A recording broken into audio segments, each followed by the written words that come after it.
We are fortunate to have invited a special guest who will be joining us today during our interview today. Professor Tong Tao is a professor in immunology at Oxford University and director of the Oxford Institute of the Chinese Academy of Medical Sciences. Professor Tong's main goal is to study antigen-specific T-cell function and to study the factors that influence T-cell control of viral infection and cancer development. In Professor Tong's more than 25 years of research, she has made global research contributions, including Professor Tong's native China. Let's welcome Professor Tong. Thank you, Ed, for your kind introduction. And it is my pleasure to be here today to share my thoughts about our COVID T-cell work and a collaboration with Proemu. Definitely.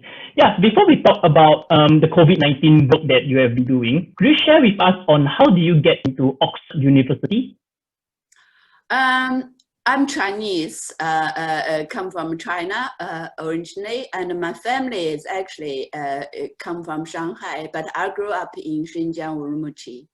And I studied physiology at Fudan University in Shanghai, and went to Oxford University in 1993, started my DPhil study with Professor Sarah Rowland-Jones and Sir Andrew McMichael. And I graduated in 1998, and since then I stayed on to continue my research in Oxford in immunology and become professor of immunology in 2014. Yeah. Could you tell us more about your cooperation in China as well? Yes, so my collaboration with Chinese colleagues started in quite a long time ago, in 2002. While I was a postdoc in Sarah Rowland-Jones' lab. And initially we started a collaboration with the Beijing Yuan and the Beijing Ditan Hospital on HIV research.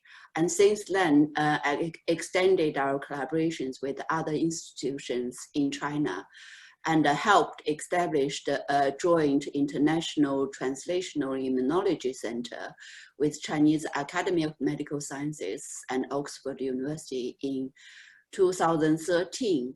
And in 2017, with the support of Oxford University, the Ministry of Health of China and Chinese Academy of Medical Science, and together with Professor Xue Taocao, we established Chinese Academy of Medical Science Oxford Institute, which based in Oxford University, and with the focus on studying immunity to infectious disease and cancer.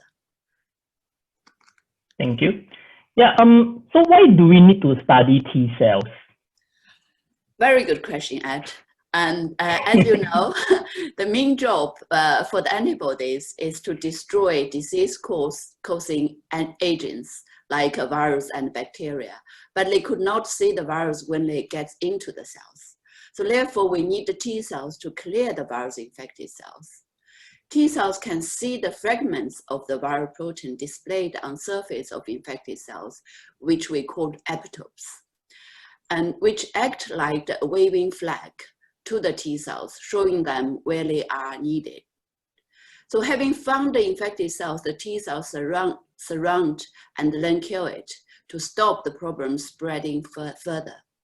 So inside our bodies, there are billions of T cells, as you know, and they're in a constant battle with the virus. When we feel the symptoms of a cold or flu, it is often because the virus has the upper hands. So when the symptoms start to subside, and the body has managed to produce enough T cells to keep the infection under control, in their early development, T cells become trained to only recognize a particular virus or other foreign invader. So once established, the trained T cells can last many years in some cases and can respond much more rapidly if the same challenge is encountered again. So this is a part of the immune memory, as we know. So immune memory of the past infections means that at any time, there are many different trained T cells in your blood at any one time in order to study how the immune system reacts to a particular virus researchers like us need to be able to pick out the relevant virus-specific T cells from millions of other T cells.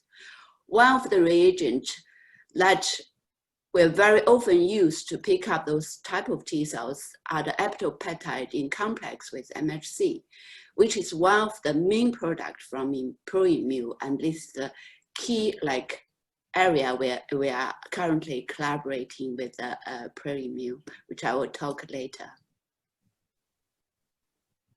Right, thank you. So why do you think T cell matters so much for COVID-19? So it is becoming clear that antibodies to SARS-CoV-2 can decline after infection, and this is often seen during the normal immune responses as the body clears the infection and returns to a healthy state, prepared for the further infection.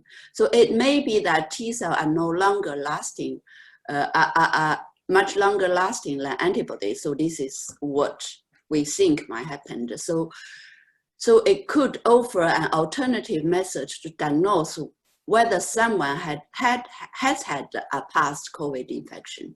And after antibody level have waned, and T cells also provide clues about how people recover from infection and whether they may play a role in determining if somebody has a mild or more severe illness. This information could also shed more light on vaccines and treatments, for example. Yeah. Right. Yeah. So far, what does your current research just published in Nature Immunology has shown? So we have shown that individuals who have recovered from COVID-19 had a very high level of T cells that respond to the virus, which suggests that T cells might have been important in the recovery of those individuals, and also might suggest that the recovered patient have a memory response which might help give them some ongoing protection alongside other parts of the immune system, such as antibodies. So we identified parts of the SARS-CoV-2 virus which are preferentially recognized by the T cells. This will be useful for other researchers around the world who will be able to build on the data through study similar T cells from patients in different regions. Our study also show that individuals with different level of COVID-19 disease severity had differences in the type and extent of T cell responses to the virus, which could provide insights to the nature of immune responses needed for protection. We found that spike protein of SARS-CoV-2 was often recognized by T cells from recovered patients, which adds support for the approaches used by many of the current vaccines in development, including the Oxford vaccine. Such an understanding also helps inform the development of future diagnostic tests and supports further development in new treatments. Right, that is very interesting. So I understand our company Proemu has co-authored in your recent Nature Immunology literature publication. So could you share more on how Proemu product has assisted your research projects? Well, this actually, I like to actually go back to a little bit longer. So in fact, the collaboration started because I know the founder of the Proemu, Dr. Linda Tan, for over 20 years. So we overlapped during our PhD days and become very good friends. She's younger than me, so it's really like my little sister in the lab. And Linda's project was tetramer based. She did undergraduates in Oxford in biochemistry, a really bright girl and a perfectionist too. So I know that. So the quality of the product I know of her company has to be highest standard. And so as you know, the peptide-MHC complex, so now back to the collaboration. As you know, the peptide-MHC complex is known as a tetramer or pentamer complex, are critical reagents for picking up the virus for a specific T cell from millions of other cells in order to study their function specifically. And the collaboration with Proemu really helped our COVID research, as we need those reagents really urgently in a very large quantity and a very reliable quality. And we just don't have manpower to do all that. And Proemu did excellent job on that. And in addition, they have a lot of experience to predict optimal peptide, which was extremely helpful for our project. And they provided some really valuable suggestions in some of the CD8 optimal epitopes we made, which really accelerated the whole process. In particular, Dr. Jeremy Farah, again, who I know for many years, a really pleasant man, and I really enjoyed our collaboration and discussion over the past few months on COVID project. So I'm looking forward to continue to work closely with Proemu to develop more new reagents that can be used in the T-cell research community, which I believe will be of a great help to the COVID T-cell immunology research in the natural infection, as well as a functional evaluation of T-cells in COVID clinical trials, including vaccine trials. Thank you, Ed. Great to hear that Proemu could be somewhat helpful for your research. And thank you, Professor Tong, for your time and joining us today in this interview. Thank you so much. Thank you, Ed.